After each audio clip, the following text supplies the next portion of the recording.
Agarang Serbisyo Lady.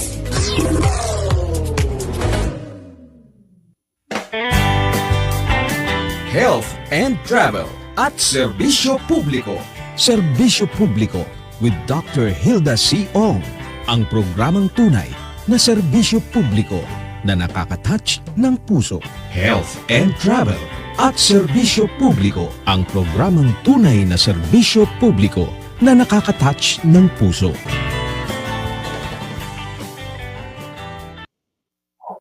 Magandang umaga, Ciao Shanghao at Hotsaki sa mga tagapakinig natin dito sa DWBL 1242 kHz ang himpilan ng serbisyo publiko at sa mga patuloy na sumusubaybay sa ating social media accounts sa Facebook at sa YouTube channel.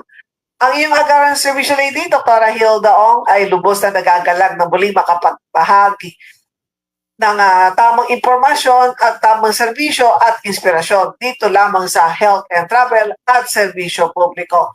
Ngayon ay June 26, 2025, araw ng Huwebes. Ang Philippine Standard Time ay ganap ng 8:32 na umaga. Pwede mo sasabihon sa akin. Tuloy kayo sa bahagi ng ating programa kung saan ay pinag-uusapan natin ang mahalagang issue, mga kwento at plano para sa ating bansa. Sa ating patuloy na hangaring mapanatili ang kalinisan at kalusugan sa ating mga tahanan at komunidad, isang mahalagang serbisyo ang handog ng Maynila to Water. Ito ang libre deslodging program o paglilinis ng septic tank. Ito ay bahagi ng kanilang pangako nga pangangalagaan, hindi lamang ang ating supply ng tubig, kundi pati na rin ang ating kapaligiran. Pag-uusapan natin ngayong umaga kung ano nga ba ang deslodging, bakit ito mahalaga, sino-sino ang maaaring makinabang, at paano tayo makakapag-schedule ng serbisyo. Higit sa lahat, ang mga benepisyo dulot ito sa kalusugan ng bawat pamilyang Pilipino. Kaya samahan niyo kami sa isang makabuluhan talakayan na siguradong may pakinabang para sa lahat. Tara na, alamin natin ang tungkol sa deslodging program ng Maynila to Water.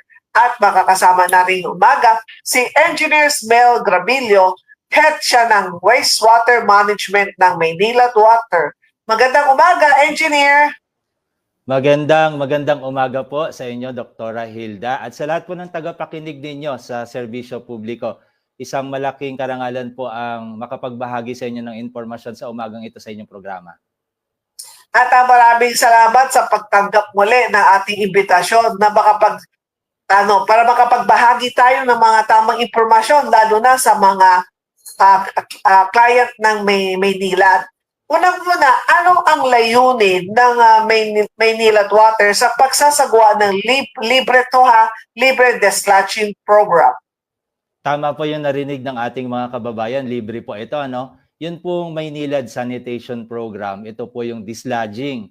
Sa madaling salita, parang pagpapasipsip din po ito ng kanilang Puso Negro, ay effort po ng aming company para pabawasan po ang polusyon na nakakarating po sa ating mga river system, sa ating mga ilog, ano po. Kaya kami po ay nakikiusap sa ating mga customer na mag-avail po sila ng services na ito. Ito po kasi ay nakakatulong po na maprotektahan ang kalusugan ng komunidad at maprotektahan din po ang ating environment. Hindi lang po sa kasalukuyan, syempre po hanggang sa hinaharap. Kaya dahil libre po ito, talagang ipinananawagan po namin sa ating mga kababayan, sa ating mga customers, lalo na po sa mga saklaw na syudad at barangay na nag-o-offer po ng ganitong serbisyo. Aling mga lugar o lungsod ang sakop ng programa, lalo na sakop ng Maynila? Dr. Hilda, buwan-buwan nagbabago po yung ating target areas. No? May tinatawag po kaming mga target area sa bawat buwan. Itong buwan po ng June, meron po kami sa parts ng Caloocan, sa Las Piñas po, sa Malabon, Manila, ganoon din po sa Parañaque, Pasay, Quezon City, Valenzuela, at saka sa mga probinsya po ng Cavite. Kung gusto naman po nilang malaman yung barangay, dahil medyo marami po ito, Dr. Hilda, no? Pwede po nilang bisitahin yung aming website, mayniladwater.com, at yung amin pong Facebook accounts. Nandun po yung mga barangay sa bawat syudad na nabanggit namin na siniserbisyuhan po namin ng libreng pasipsip o dislodging program na ito.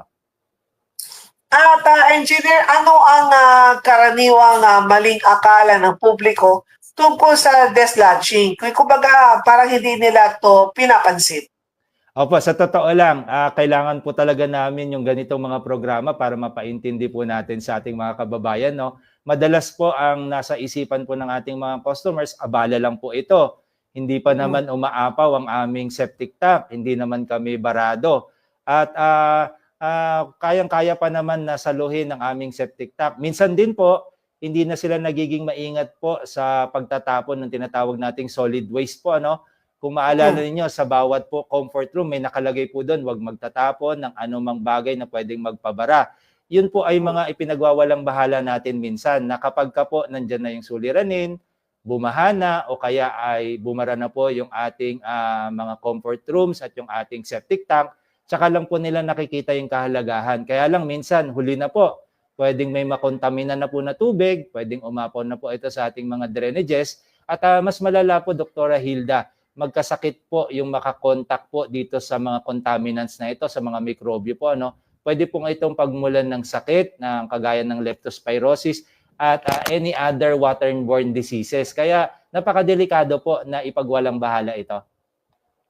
Pag sinabi natin itong mga waste na ang waste na gagaling sa bawat tahanan, ito ay doon lang po ba sa nanggagaling sa banyo o kasama din yung galing sa kitchen, yung kung saan yung malangis, yung mga nagluluto, kasama din ba yung sa tinuturing natin na part of waste? Tama po. Minsan po kasi ang ating mga kabahayan ay magkakasama na po yung septic tank para sa comfort rooms at sa ating mga sink po. No? Bagamat sa totoo lang, dapat nakahiwalay po talaga yon at magkaiba po kasi ang waste nun. Kaya lang kapag ka po napagsasama, lahat na po yun ay kasama na po nating dinidislodge. Doon naman po sa mga merong seaward area po, basta nakakonekta sila sa Maynilad, any type of waste po, basta household po ito, yun pong tinatawag nating residential, mapa-residential man ito o semi-business, basta po seaward sila at nakakonect, dire-diretso na po yung waste nila sa sistema natin. Ngayon, kung hindi pa po seaward yung area at meron po silang sariling septic tank, ito naman po yung sa sanitation program natin, kung saan nagpapadala po tayo ng truck at meron po tayong mga empleyado na nagsasagawa ng dislodging o yung pagsipsip ng kanilang septic tank. Kasi kapag sa mga residential area at sa mga nakikinig sa atin ngayon at mga nanonood, paano, kumbaga, yung meron bang schedule kung kailan ipinatutupad ang serbisyo sa bawat lugar? Aside from, let's say, kung wala silang, hindi sila marunong sa tumingin sa website, pwede din ba sila magtanong sa kanilang barangay? Tama po. Ang totoo po nito, meron po kami mga barangay roadshows na ginagawa. No? Bago pa po namin ito maging target area, 2 buwan o 1 buwan bago po yung pagpunta at pagtungo po namin sa barangay, nakikipag-coordinate po kami sa LGU o sa mga local officials po ng barangay at nagro-roadshow po kami. Dito, pinapaliwanag din po namin, hindi lang schedule, pati yung kahalagahan po nito at mga tamang preparasyon po na gagawin nila para po pagdating na po ng mismong buwan na sila po ay target area na po, maihanda po nila yung kanilang septic tank at mag-isagawa po kaagad yung libreng serbisyo na ito. Ngayon, kung halimbawang na-miss po talaga nila yung schedule, hindi po nila nabasa, hindi lang po sila sa barangay pwedeng magpunta. Pwede rin po sa mga opisina ng Maynilad, mayroon po kaming 10 business area na nakakalat po sa aming concession area. Pwede po nilang tanungin yung mga zone specialist kung talaga pong hindi nila kaya magtingin sa social media po. At kung na-miss pa rin po nila at nagkataon po na talaga na hindi sila target area pero naging emergency po, nagbabara na po, pwede rin po silang tumawag sa 1626 at para po agaran mapapuntahan dahil emergency na po ito. Kahit hindi po sila target area, ay i-accommodate pa rin po natin para sa ating dislodging program. Gaano ka-frequent ang dislodging ang ginagawa ng Maynila sa bawat lugar? Basta po, libre po ang serbisyo ng dislodging once every 5 years po, na cycle. Kadalasan naman po talaga kayang i-accommodate nung na-design na septic tank sa mga kabahayan yung kanilang waste for 5 years. Kaya every 5 years po, meron po silang isang beses na libre pong makakapagpa-dislodge or makakapagpasipsip po ng kanilang septic tank. Kung sakaling engineer smell na nakataon kumbaga nasa abroad yung kabahay, yung may-ari ng yung sa bahay na yung residential. So, nung time nung pumupunta po kayo, nagsisip-sip, wala sila. And then, pagbalik nila, nagkataon naman, sabihin natin, napuno, nakaroon siya ng problema. Hindi ito eksakto doon sa schedule na pumunta kayo. May bayad na ba sila? Dahil na-miss nila yung schedule?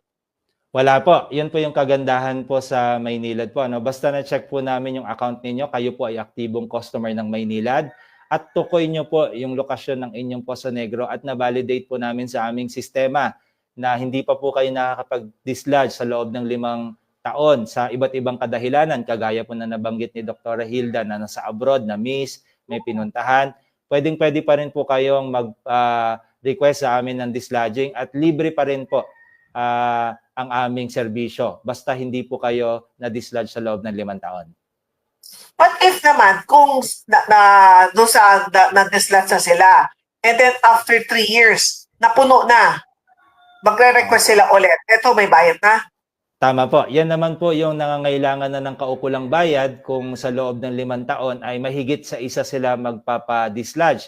Halimbawa po, dumating yung panahon na dumami po yung naninirahan sa lugar nila o sa bahay nila at dumami yung populasyon. Siyempre po, magdodoble yung waste po nila. Dahil alam naman natin 80% po ng ginagamit nating tubig ay nagiging wastewater po. So halimbawa, napuno po yun at wala pa pong 5 taon at gusto na po nilang magpa-dislodge ulit, siserbisyuhan din po natin sila sa maliit na halagang kabayaran na lang po. Para po sa kaalaman ng iba, normally po nasa 4,700 po per truck ang cost ng septic tank cleaning. Kapag po sila ay nagpa-dislodge ng mahigit sa isang beses sa loob ng 5 taon. So 4,700 kung ito ay wala pang 5 years. Yung kumbaga nagawa na sila nung nakaraan and then napuno agad. So 4,700. So para at least malinawan ng mga consumers, para alam nila na napaka-importante na talaga kapag napuno na, tawag na kagad sa kung sila ay sakop ng Maynilad. And then, paano naman sila makakapag-schedule o makikilahok ang mga residente sa libre dislodging? Si barangay ba ang pupunta sa kanila na mag-inform o ano ba dapat nila ihanda? Yeah. Sa unang hakbang po talaga, yung ginagawa po naming barangay roadshow, kami po yung pumupunta. Nabanggit ko na po kanina, advance po yon. Pagdating na po noong target month, kung saan po ay sila yung target areas na po, kinukuha lang po namin yung listahan ng lahat ng mga magpapadislodge. Doon po mismo sa roadshow, nakuha na namin, tatawagan po namin sila isa-isa at iba-validate. At yun po ay sasabihin na namin na target area po namin sila. Mababalidate po namin kung sila ay aktibong customer. Papayuhan na po namin sila isa-isa na tukuyin na po yung lokasyon ng kanilang Poso Negro at maihanda po sa mismong araw ng dislodging. Kailangan po ay nabuksan na po yung manhole. Ito po yung 12-inch by 12-inch na lusutan po ng ating hose na gagamitin po natin para sa mga vacuum tanker unit o yung tinatawag po naming VTU. Mahalaga lang din po na i-ready po nila yung account number nila at sana po hanggat maaari ay wala po silang naiwan na anumang arrears o balanse doon po sa kanilang water account para po mas mabilis po nating maproseso yun pong kanilang dislodging. Pagkatapos po nun, ay papupuntahan na po namin sila. Wala po silang anumang kailangang bayaran sa mga empleyado ng Maynilad. At pag natapos po yun, ibabalik din po kaagad-agad. Madalas lang po, nagtataka yung mga kababayan natin, hindi po talaga namin sinisimot yung laman ng kanilang septic tank. May kailangan po tayong itira na konti kasi ito po yung mga mikrobyo nakakain naman or magko-consume ng panibagong waste na darating doon sa ating septic tank. Kaya hindi rin po maganda na sabihin nila na simutin kaagad. Meron po kasing iba nagpapahabol, teka, hindi ninyo nasimot yung aming septic tank. Kailangan po talaga na may matirang konti. Kasi sila naman po yung magpoproseso yung mga mikrobyong ito magpoproseso naman, itong mga microorganism na ito, ang magpoproseso doon sa panibagong waste na darating doon sa septic tank. Nung after nung sabi natin after na masipsip, meron ba kayo nilalagay na petsa doon sa kanilang septic tank para malaman nila na nakailang taon na? System generated na po ito, Dr. Hilda, no? Ina-update po namin yung aming sistema. Doon ay nakalagay yung history ng lahat ng kanilang dislodging program. At lahat na rin ng request nila. Basta lahat po ng kahilingan ng customer na may kinalaman sa account, na ilagay na po namin sa sistema, kaya hindi na po natin kailangang markahan po yung kanilang septic tank. Nakamapa na rin po yung mga metro at mga bahay ng ating customer. Kaya madali pong ma-identify kung sino-sino po talaga yung nakapag-avail na po ng services. Kaya ko tinatanong yun, kunwari, meron nakabili ng bahay. So, naging bagong residente doon sa barangay. So, hindi niya alam kung yung dating may-ari ng bahay na binili niya, kung nakailang taon na, kung nakapag-dislodge na, and then, pagdating sa kanya, napuno na. So, pagka ganyan, sabihin natin, kunwari, na nakapag-dislodge na siya, at nasa 3 taon o 4 taon, in short, di pa siya umaabot ng 5. Pagka ganito, sasagutin ba nung bagong owner ng bahay? Tama po, unique po kasi yung account number po. Halimbawa, binili po nila ito. Normally po, nagpapa-change name po sila. At minamigrate po natin lahat ng information dun sa panibagong may-ari. Kasi unique po yung reference number po na yun. Ano po? Depende po sa naging history ng account na yon. Halimbawa, kabibili lang nila on the 3rd year ng kanilang pagkakabili ay mangangailangan na po ng dislodging. Unfortunately, kailangan po nilang bayaran po yung panibagong dislodging. Ano po? At ang maganda naman nito, dahil sila yung new owner, pagkalipas po ulit na 5 taon, libre na po ulit yon. Kung sakali po na hindi po sila nagpa-dislodge ulit ng 5 taon. So, ma-avail pa rin po naman nila yung free services po ng Maynilad. So, hindi nila pwede sabihin na bago lang kami naninirahan dito sa bahay na to, hindi sila libre kung yung dating may-ari ay nakapag-dislodge na. Tama po, naka-attach po kasi sa account yung ating services po. At ang totoo po, kung sakali kasi na yung bumili ay napakarami naman po nila, talagang agad-agad po nilang napuno po at hindi pa po umaabot yung 5 taon. O kung sakali na dati nang nakargahan nung account pero nung na-dislodge wala pang 5 taon ay napuno din po nila, talaga pong mangangailangan po na magbayad po nung kaukulang serbisyo po. Pero yung susunod naman po nila na dislodging, kung wala pang nakalipas na po ang 5 taon at gusto ulit nilang magpa-dislodge, libre naman po yon. Libre na. So far sa pagsipsip po ng Maynila, siyempre ilang taon na to, di ba? Maraming taon na. Ano ang nakikita ninyo aside from yung dumi ng tao? Meron pa bang mga nahahalo na ibang waste? Opo, kaya nga po kanina, maaga pala nakikiusap na po kami sa aming mga customers. No? Madalas po talaga, marami kami na-experience na merong mga solid waste, mga tissue papers at iba't iba pa pong mga bagay. Minsan, weird po talaga yung mga basura na napapasok po dun sa septic tank nila. No? Sa ibang kadahilanan, hindi po namin malaman kung paano po nakapasok yon. Minsan, lalagyan ng sabon, iba't ibang plastic po. At kadalasan, mga buhok naman na maaring makabara. Normally po, yun din yung nagkaklag sa kanilang mga CR at sa mga septic tank. Kaya minsan po ay umaapaw kahit hindi pa po puno. Kadalasan sasabihin po nila, ilang taon pa lang napuno na kaagad without knowing po na nabarahan na po pala ng mga solid waste. Kaya hangga't maaari po sana maging disiplinado po sila sa pagtatapon ng mga solid waste o ito po yung mga normal na basura, lalo na po yung mga plastic na maaring magbara po.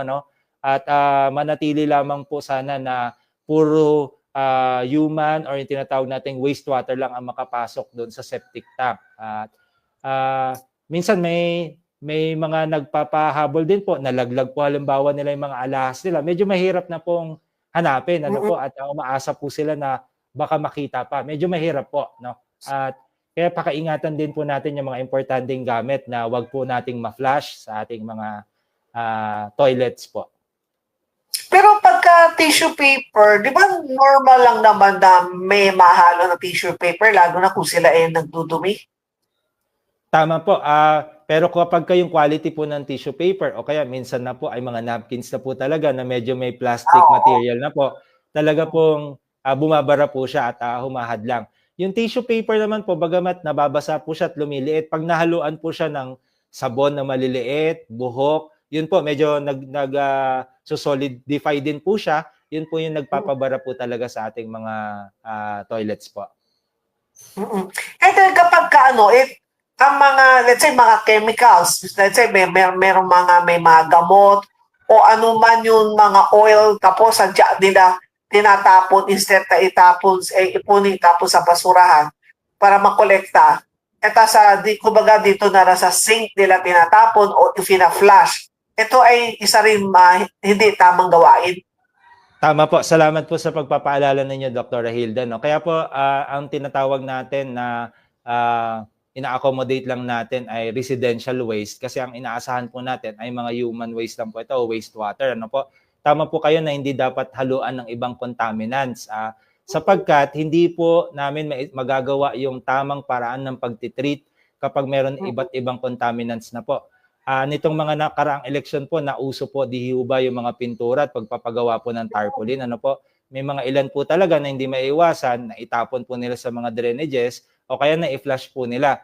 Yun po ay makakaantala sa pag-treat po namin sa aming mga facility. Sisirain po kasi nito yung tamang proseso ng pag-treat. Kailangan po kasi natin ng mga live microorganism at sila po ay pinapakain natin ng oxygen. Ano po? Kung meron pong ibang contaminants, papatayin po nila yung mga microorganisms na ito at hindi po magiging tama yung treatment. Ibig sabihin po nito, maantala po yung pagtitreat, kailangang linisin po yung aming mga planta at kailangan po nating i-shutdown para lang linisin. Ano po, gaya nung nangyari ng mga nakaraan dahil nahaluan po ng cosmetics or ng mga paints po, no? Dahil nauso yung napakaraming tarpaulin. Kaya hindi rin po talaga pwede na nagtatapon tayo ng iba't ibang mga chemicals, iba't ibang liquid na hindi naman po part ng human waste o yung wastewater na tinatawag po natin. Nakikita ba ng mga let's say, mga taga Maynila na sila yung nagsisipsip? Kasi di ba kadalasan yung truck tapos yung meron hose nakasaksak doon sa septic tank. So, nalalaman ba ninyo kung anong klaseng waste ang nasisipsip? Tama po, pero mas nalalaman po namin sila pag discharge na po sa ating planta. Sa aming planta kasi, several na proseso po yun. May screening, doon namin nakikita yung iba't ibang klase ng waste na po. May medyas, may panyo, hindi na po talagang magugulat po tayo sa iba't ibang klase ng solid waste. Pagkatapos po ng screening, aalisin po natin yung oil, tsaka yung grit o yung mga buha-buhangin. Tsaka po natin unti-unting ititreat yun. Ngayon, kung meron pong ibang chemicals o contaminants po yun, nagbabago po yung kulay ng wastewater. Ano po, sa case po ng cosmetics na binanggit ko kanina or yung ibang contaminants, nagbubula po ng kulay pink yung wastewater. Ibig sabihin po nun, hindi po healthy at pwedeng makaantala po sa treatment process na ginagawa natin. Pero pagka ganyan, hindi na ninyo mapipinpoint kung kaninong kabahayan niyo nasipsip nyo kasi di ba tuloy-tuloy yan sa isang barangay. So, hindi naman nyo sila binabalikan. Bakit merong ganung klaseng waste kayo isinasama? Yes, maliban po kung pagbukas po ng manhole ay nakita na po namin na meron po talagang kakaibang kulay. Doon po, madalas nagpapayo na po kami na ito po nangyayari kapag ang ginawa po natin ay pinagsama-sama po natin lahat ng klase ng waste. Halimbawa po, nagpa-change oil sila ng sasakyan, tapos yung change oil ay tinatapon doon, hindi po talaga marapat. Hindi po talaga marapat. Yan ang isa yung kadalasan siguro nangyayari. So, pag open nila ng manhole, medyo malalaman na ninyo o meron kayong mga nayahalo na hindi karapat-dapat. Tama po. Kasama po yun doon sa orientation o yung tinatawag natin during and post-orientation na nangyayari po sa ating mga customers para mapaalalahanan po sila. At yung sa mga nanonood at mga nakikinig, ano ang contact number o online platform ba ng Maynila kung sakali meron silang mga katanungan o meron silang gusto nila magpa-schedule? Opo, yung Maynilad customers po who are interested in availing yung company's septic tank dislodging service po, you may call Maynilad hotline 1626 po. At doon nyo po malalaman yung requirements at mga procedure. Any additional information naman po, you may also visit our company's website www.mayniladwater.com.ph at meron din po kaming Facebook account at yung tinatawag po naming X or Twitter. Pwede nyo pong puntahan. Ang Twitter po namin ay @Maynilad. Ang Facebook account naman po /Mayniladwater. Paano nakakatulong ang dislodging sa kalusugan ng komunidad? Hindi lang, kasi akala ng mga tao, basta puno na tayo, kailangan pasipsip na, o kaya nabalitaan nila may schedule, magpapasipsip. Pero hindi nila alam ano ba kahalagahan na bakit ginagawa ng Maynilad nitong dislodging. Ginagawa po natin ito para una po, maproteksyonan po yung kalusugan ng may-ari ng tahanan. Kapag po kasi nagbara po yun at nagkaroon po ng spillage o umapaw, maaari pong makakontak po kayo ng mga contaminants na makakasama po sa kalusugan. Mahirap din po ito lalo na kung nahalo na po sa tubig natin na naipangsaing natin o naipanghugas o naipanligo. Maaari po tayo magkaroon ng mga waterborne diseases, diarrhea, pwede din pong magkaroon ng leptospirosis. Yung natin dislodging program din po, kapag umapaw po kasi maaaring makarating sa mga drainages. Kapag nangyari naman po yon, ang ma-expose naman po ay ang ating environment. Maaari po itong makarating sa mga receiving bodies of water at makapatay ng mga living organisms doon po sa katubigan. Maaring makapatay din po ng mga puno at hindi po siya maganda sa kalikasan. Kapag po nasira ang kalikasan, hindi magiging balanse, tayo din po ang apektado. Kaya ito pong dislodging program na isinasagawa ng Maynilad at sapagkat libre naman ito at no extra cost para sa ating mga customers, sasamantalahin po sana natin para sa atin din po ito, para sa ating kaligtasan, sa ating kalusugan at para po sa ating environment. So, talagang meron itong masamang epekto kapag mali ang pamamahala sa dumi ng septic tank sa ating kapaligiran. Tama po kayo, Dr. Hilda. At hindi po ito makakaganda sa ating kalusugan, pati po sa ating environment. At sana din po sa lahat po ng mga magpapatayo ng bahay, unang-una po nating hanapin sa ating mga designer yung kung nasaan po talaga yung septic tank natin. Kadalasan din ho itong problema, Dr. Hilda, kapag nabili na nila yung bahay, hindi po nila alam kung nasaan yung septic tank.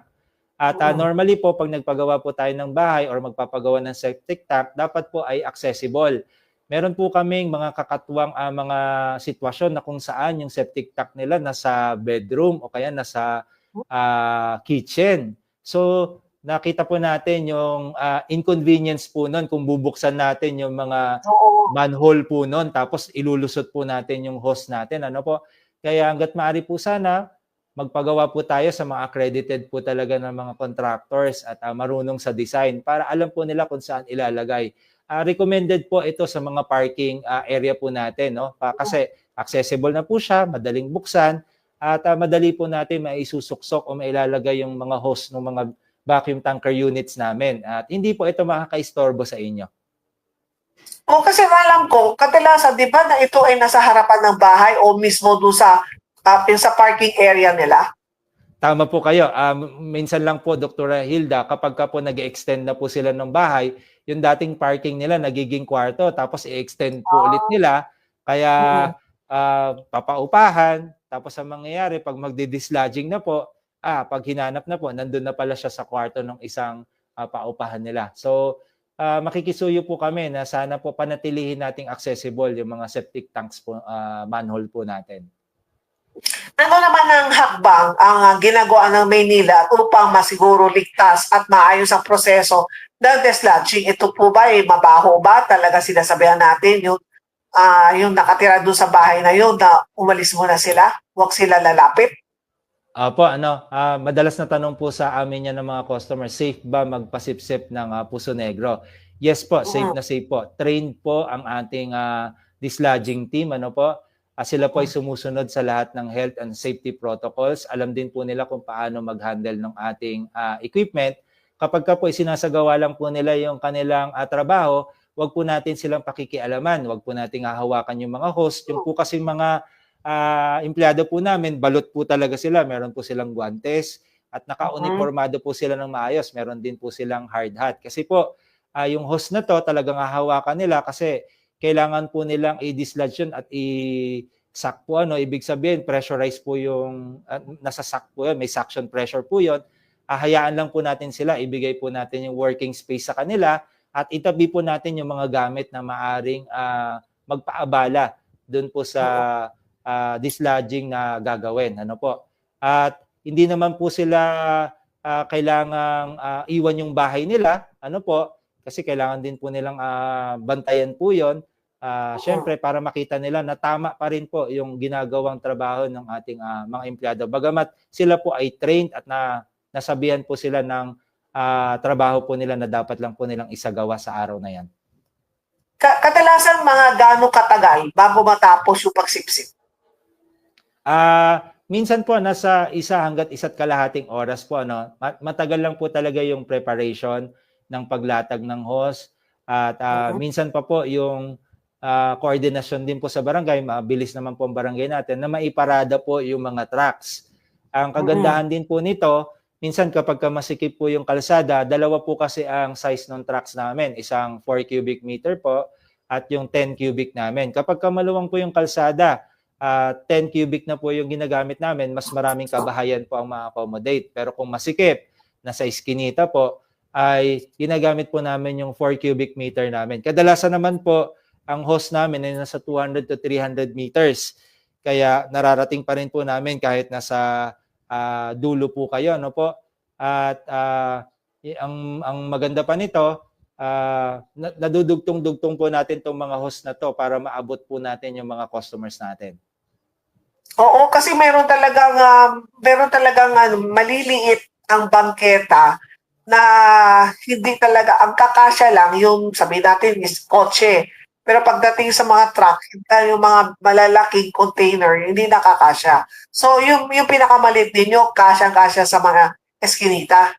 Tama po, kasyang-kasya po sa maliliit na eskinita, yun pong aming 4 cubic meter. At kadalasan po, mga 4 hanggang 5 Poso Negro naman po yun kapag yung mas maliit na truck namin. Kapag yung mas malaki naman, 8 hanggang 10 Poso Negro naman po kada araw. So pagka ganyan, mabalik ulit kayo. Kadalasan sa isang barangay, ilang araw yung ginagawa? Kapag barangay po yan at target area po sila, yung buong buwan po na yan, iniikot-ikot po talaga namin. Yung barangay hanggang sa talagang yung mga nagpahayag na gusto po magpa-dislodge ay maserbisyohan po natin. Yung binanggit ko po kanina na 1 oras po pala, yung pong mismong pagsipsip lang po mismo, nasa 20 minutes lang po yun. Yung preparation po, yung talagang medyo mas mapapahaba. So, wag sila mag-alala. Kunwari, nauna yung sa kabilang site, pero same barangay. At malis na dahil napuno na eh. So, wag silang mag-alala dahil babalik kayo. Tama po, babalik kami o kaya may ibang truck po na mag-accommodate sa kanila. Sa Kabuuan, meron po kaming 93 vacuum tanker units. Yung 1/4 po doon ay nasa 4 cubic meter. Kaya kahit po sabay-sabay po sila nagpahayag, either ililipat po yung truck or babalik or meron po kaming ibang truck na mag-accommodate. So, bawat barangay, ang ginagawa ninyo once every 5 years. So, kung once every 5 years, ang Maynila ay halos araw-araw, busy-busy kayo, na talagang meron talaga kayong pinupuntahan at yung ginagawa itong dislodging. Hindi talaga, kumbaga hindi kayo mababakante. Dahil once every 5 years sa sobrang dami ng barangay. So, wala kayong araw na nababakante. Tama po. Yun po yung terminology na gagamitin. Hindi po nababakante ang Maynilad. Kami po ay nananagot na 100% na yung pong mga accounts na hindi seaward or hindi konektado sa seaward lines ay kailangan po namin i-dislodge. Kaya po, rotation lang po ito. Sa loob ng 5 taon, kailangan maikutan po namin yung buong concession area po namin at makapagserbisyo po ng dislodging. Kaya minsan po kahit Sabado or Linggo, meron pa rin po kaming dislodging service. Ganon din po yung mga planta namin. May mga tao din po doon na kapag discharge po namin yung gamit na galing sa truck, galing sa mga kabahayan, ay iti-treat po yung wastewater na yon. So, talagang malalaman naman nila na sila ay sakop ng Maynilad. So, kung alam nila na sila ay taga Maynilad, saka sila katatawag po sa inyo na magre-request. Tama po. Magiging referensya po lang po nila, yun po kanilang mga statement of account, yung tinatawag po nilang resibo, may logo po ng Maynilad po yon, at nandun din po yung sakop nilang business area. Ngayon, kung alam po nila na yung barangay nila ay target area sa buwang ito, pwede na po nilang bisitahin yung Facebook namin or bisitahin yung business area. Masasabi po sa kanila kung sino-sinong barangay. Pero pwede rin po silang dumaan sa mga barangay nila kung nakipag-coordinate na po ang Maynilad para po sa schedule ng dislodging. Paano natin ipapalaganap ang kamalayan tungkol sa kahalagahan ng dislodging sa mas maraming tao? Alam niyo po, Dr. Hilda, pangarap talaga namin ito na kahit sa future, ang mga decision maker ng mga bahay ay nasa isipan na nila na talagang magpapadislodge sila kapag sila mga decision maker na sa kabahayan. Kaya alam niyo po, kahit high school students, dinadalaw po namin, pinupuntahan, yun po yung tinatawag naming academic visit na ginagawa po namin. Ino-orient po namin yung mga kabataan, kahit po yung mga college students. Para sa murang edad pa lang nila, alam na po nila yung kahalagahan ng proper wastewater management po. Nasanay po kasi tayo na ang lagi lang natin nasa isipan pag sinabing Maynilad, kailangan ko ng tubig. Pero ang counterpart po nito, yung tubig po na ating magagamit at madudumihan, 80% magiging wastewater. Dapat po nakatutok din ang ating atensyon paano naman i-handle or i-manage ang mga wastewater na ito. Kaya meron po kami mga plant tour na ginagawa sa mga school, pumibisita po kami sa mga school, meron po kami mga orientation material para pagdating ng panahon, sila na po ang mga decision maker, ay alam na nila mahalaga magpa-dislodge, mahalaga na maayos ang waste water management, pati yung solid waste, wag mapaghalo. At para paglaki nila, or kahit pag-uwi nila sa kabahayan nila, pwede nilang ikwento sa mga magulang, dapat pala ganito ang proper wastewater management na gagawin natin sa ating tahanan. Bukod po dyan, meron din po kami mga barangay at community briefing. Ito naman po yung prior to the actual schedule ng dislodging. Kaya mula sa mga anak na nasa paaralan, sa mga magulang na nasa mga barangay, ang mga barangay officials natin na mapagmalasakit po sa kanilang mga nasasakupan ay tuloy-tuloy at ino-orient po natin sila ng tuloy-tuloy para malaman po nila yung kahalagahan nito. Total, libre naman po ito at para din naman po sa ating kapakanan. At may tatanong pa ako, paano naman engineer yung mga informal settlers, yung mga naninira sa may tabing estero, ano naman ang ginagawa ng Maynila? Alam niyo, meron po kaming Protect the Estero program po. May ilan po kaming nalatagan na tinawag po namin itong combined system. Yun po mga walang sewer lines at yung waste nila ay napupunta sa mga drainages natin. Sinasalo po natin yon ng ating IBS. May tinatawag po kaming interceptor boxes system. Pag nasalo po namin yung wastewater na galing po sa mga drainages, kino-convey po natin yon sa ating lines papunta naman po sa mga planta. Kaya kapag may planta na po tayo doon at tuloy-tuloy naman din yung pagko-construct po namin ng aming mga planta, kapag may planta po doon at wala pa po yung sewer lines, yung iba ay wala naman septic tank dahil sa, alam nyo na, yung challenging na sitwasyon, katulad ng binanggit ninyo, at napunta sa drainages yung kanyang wastewater, nasasalo po yun ng mga interceptor boxes namin bago pa man po pumunta sa ating mga receiving bodies of water, yung tinatawag natin mga ilog. So, ibig sabihin, tinitingnan din ninyo kapag kayo umiikot at nakita ninyo na yung area ng barangay mayroong mga estero. So, yun ay sine-check din ninyo kung ito ay makaka-apekto din sa wastewater. Tama po, katulong po kami ng DENR sa pagtiyak po ng quality index po ng ating mga water bodies. Nananagot din po kami na talagang lahat ng wastewater, base po sa nakonsumo ng ating mga customer na tubig, ay matreat po bago bumalik sa bodies of water. At engineer, ang halos lahat tatanong ko talagang ang linaw lahat ng sagot mo, talagang wala na sila maitatanong. Yung mga late na nakapanood o nakinig, pwede po ninyong balikan ang itong interview ko po sa Hilda Ong Agaran Servicio Lady YouTube channel. Ito po ay ma-upload mamaya.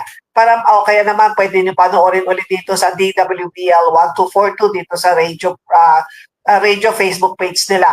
So, engineer, ano po ang iyong message sa mga nakikinig at sa mga nanonood sa atin ngayon? Natutuwa po kami, Dr. Hilda, no? Sasamantalahin na po namin ang pagkakataon na magpasalamat sa inyo sapagkat ito po talaga yung mga kailangan po naming partnership. Saktong-sakto din po ito sa inyong programa, Agarang Serbisyo, Serbisyo Publiko po ito. Maraming salamat po sa pagkakataon na ibinigay ninyo sa amin para po maipaunawa ulit natin sa ating mga customers ang kahalagahan ng wastewater management at ang pagtiyak na nakakapagpa-dislodge po sila sa loob ng 5 taon para po maproteksyonan hindi lamang po ang kalusugan ng iba kundi sarili nating kalusugan at ang kaayusan po ng ating environment. Maproteksyonan po natin ang ating environment. Ito rin po ay makakatulong para makaiwas sa maaaring maging sakit kapag hindi naging tama yung solid waste handling at saka yung wastewater handling natin. Kaya salamat pong muli sa inyong programa at sana po ay nakapagbahagi kami ng magagandang impormasyon na makakatulong sa ating mga tagapakinig.